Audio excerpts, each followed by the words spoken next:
It's the Whisky Wizard!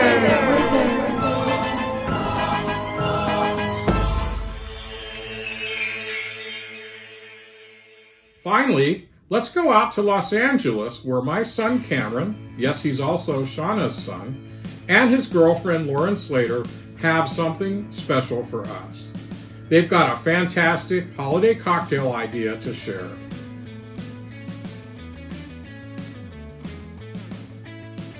Thanks, Whisky Wizard. For this special holiday episode of the Whisky Roundtable, we thought that we would share with you some special holiday cocktails.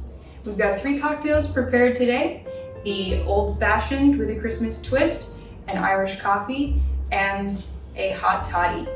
3 classics. Let's get started. Our first cocktail for this evening is the Old Fashioned. Might look familiar if you remember our last whiskey cocktail making episode. But it was just too good of a cocktail not to bring back. This one will have a bit of a twist. Instead of a traditional Old Fashioned, we'll be playing up the orange flavor that's already in there with some chocolate and bring together that chocolate orange flavor that is a Christmas tradition for so many people and bringing that into our cocktail. To really lean into that chocolate orange flavor, we're going to start with actually an Alabama-style whiskey, Clyde Mays, which has a beautiful, unique, chocolatey characteristic to start out with. And if you take one thing away, know that it's the spirit that you choose that's always going to have the biggest impact on your cocktail. So we're going to start with some Demerara sugar. If you don't have Demerara sugar, you can always use brown sugar as well. I would just recommend that if you use brown sugar, use slightly less because it dissolves a little bit more easily.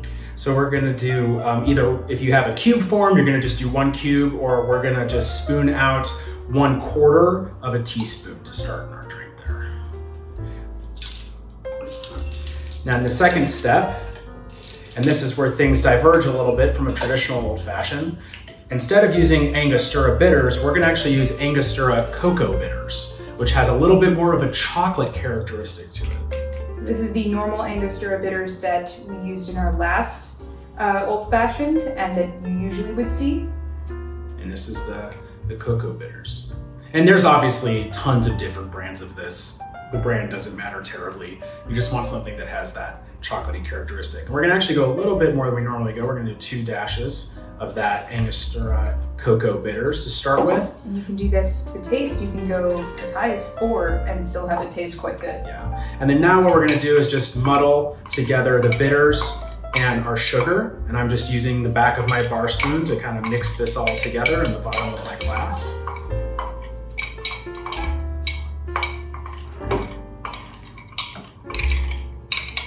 And then once I feel like I've kind of gotten this sugar somewhat dissolved in the liquid from the bitters,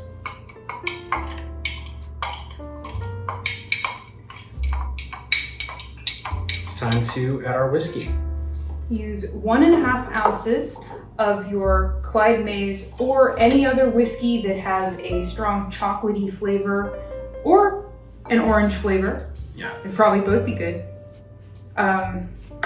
So you're gonna do 1.5 ounces of that spirit, and then we're gonna just add an ice cube and garnish with an orange peel. Now it's important to remember that when you're using your orange peel, you really wanna make sure that you express the skin side of the orange over your drink and get those oils out and into your cocktail. Then we're just gonna rub that on the inside of the rim there, toss it in, and there's your chocolate orange Christmas inspired old fashioned. That is amazing, but again, it's because it's the Clyde Mays that goes so well with these flavors. The chocolate orange, it totally tastes like biting into one of those chocolate oranges. Mm-hmm. It's great. Yeah, it's absolutely fantastic. Any chocolatey whiskey that you have will go fantastically in this drink. You definitely want something that's really smooth and sweet and rich in flavor. Another whiskey that comes to mind for you would be Mitcher's Unblended American. Oh yeah, Yeah, that one's got a little bit of clove as well. That might even be even more Christmassy.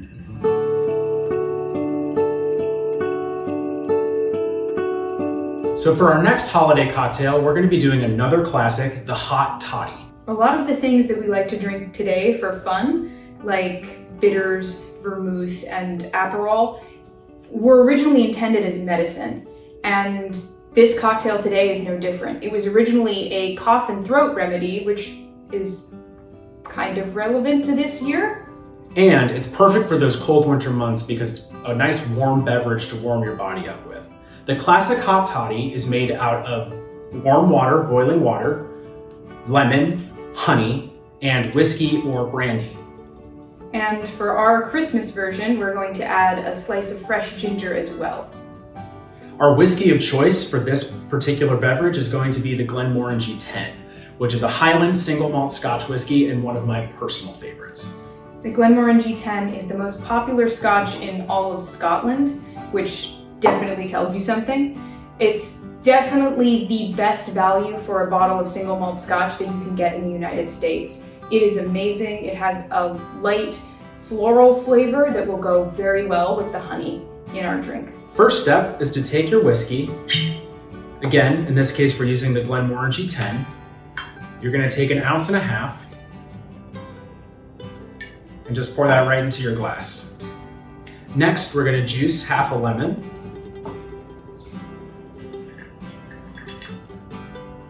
Again, that can just go right in your glass.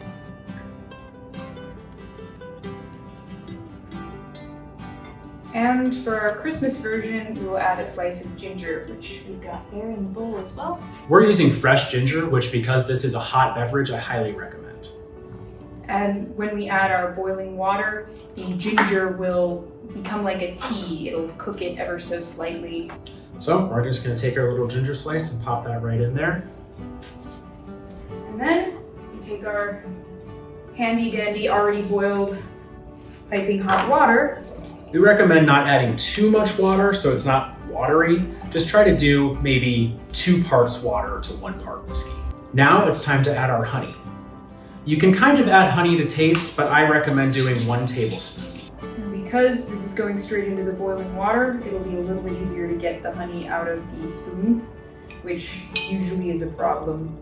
This is a great cocktail for somebody who is a vocalist perhaps, or needs to perform on stage and wants to get their vocal cords all nice and warmed up. It has beautiful, beautiful properties, as Lauren said, for helping the throat. And for our garnish, we will make a lemon wheel out of the remaining half of the lemon that we didn't use for our juice. And you could balance this on the side, but I actually like getting the lemon rind into the drink itself and letting it cook a little bit in there. So there you go, your Christmas hot toddy. So the last cocktail on our holiday cocktail list is going to be a holiday-inspired Irish coffee. For this one, we are choosing to use a wheated bourbon. In this case, it's the Larceny. This is another great value, easy to find anywhere, and very, very good for the price. We're deciding to use bourbon instead of Irish whiskey for this because bourbon has a little bit more of that sweetness, which I feel like leans into the holiday wintertime nature of this cocktail. Irish coffee can really exist at almost any ratio of coffee to whiskey. We're going to go with a much more spirit-forward version than you might normally see. All the better to keep warm with.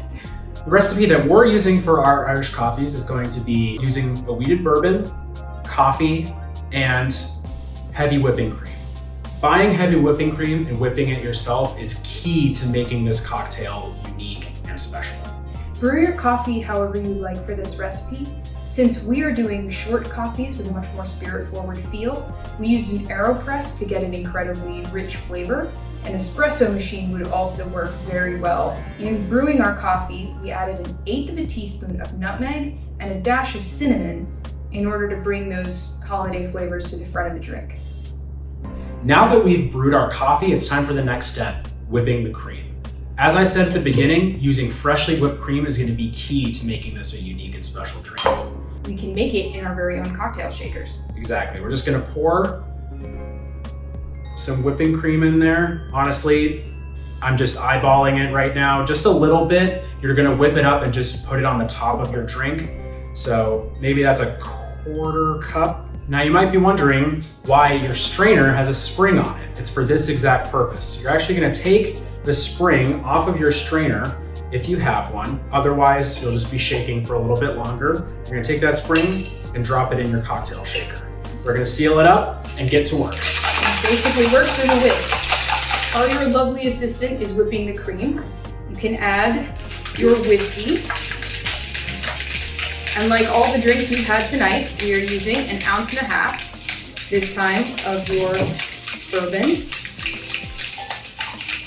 into your glasses.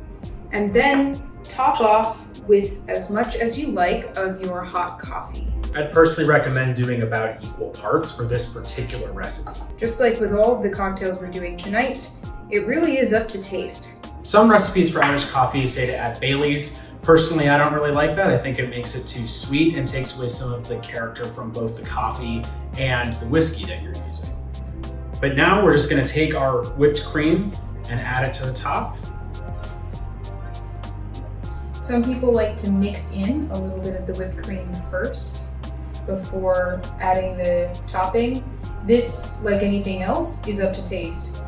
If you tend to take your coffee with cream or milk, go ahead and try mixing a little bit of the cream into your drink before making your topping. From here, we have 2 options.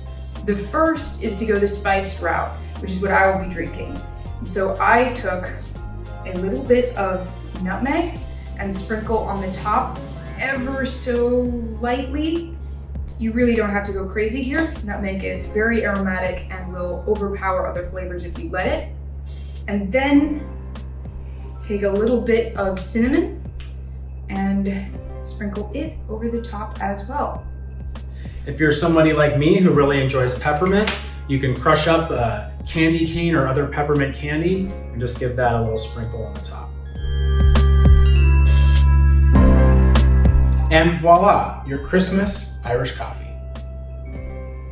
Cheers. Back to you, Whisky Wizard. Cameron and Lauren, thanks so very much for that. Great job as always. I'm sure a lot of us will be giving that a try for sure. This is Douglas Dunbar, the Whisky Wizard, for the Whiskey Round Table. Cheers, Merry Christmas, Happy Holidays, and Happy New Year. And now,